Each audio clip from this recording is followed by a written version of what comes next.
Customer আইসা যদি বলে কি সমস্যা হয়ে আছে ফোনের একটু দেখো তো বা দেখে দাও তো, তাহলে ওইসব ফোনগুলো না কাজ করতে ভালো লাগে। এখন কাস্টমার আইসি রোগের কথা বলে দিবে যে একটা ক্যাবেল দাও তো, চার্জ হয়েছে না। আমি একটা নতুন ক্যাবেল পাড়ি এবং চার্জে লাগিয়ে দেখি ওর মানে পিনের দোষ, মোবাইলের চার্জারের পিনের দোষ, মানে চার্জ হয়েছে না, মানে চাপিয়া ধরিয়া মরিয়া কোনো রকম হয়েছে।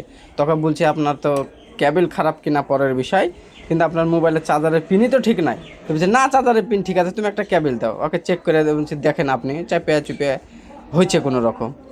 তো ওইসব কাস্টমারকে তখন আমি বললাম কি, ও বুঝে আমার ক্যাবিলও খারাপ গো। আমি বলছি ঠিক আছে, আপনাকে তাহলে ক্যাবিলও নিতে হবে, তাহলে নতুন চার্জারের পিনটাও চেঞ্জ করতে হবে। একসাথে দুইটা করেন তাহলে অনেক দিন লাস্টিং হবে, অনেক দিন চাইলে শান্তি পাবেন।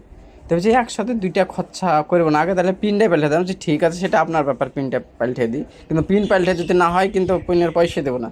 আমি বলছি আপনাকে আমি পাল্টে দিচ্ছি, নতুন ক্যাবেল লাগিয়ে চেক করে দিচ্ছি, যদি হয় তাহলে পয়সা দেবেন, যদি না হয় তাহলে পয়সা আমি নিবো না নিজে থেকে। বলছি ঠিক আছে, দিয়ে আবার বুঝিয়ে সুন্দর করে কাস্টমারটাকে কার্ডটা করিয়ে দিই।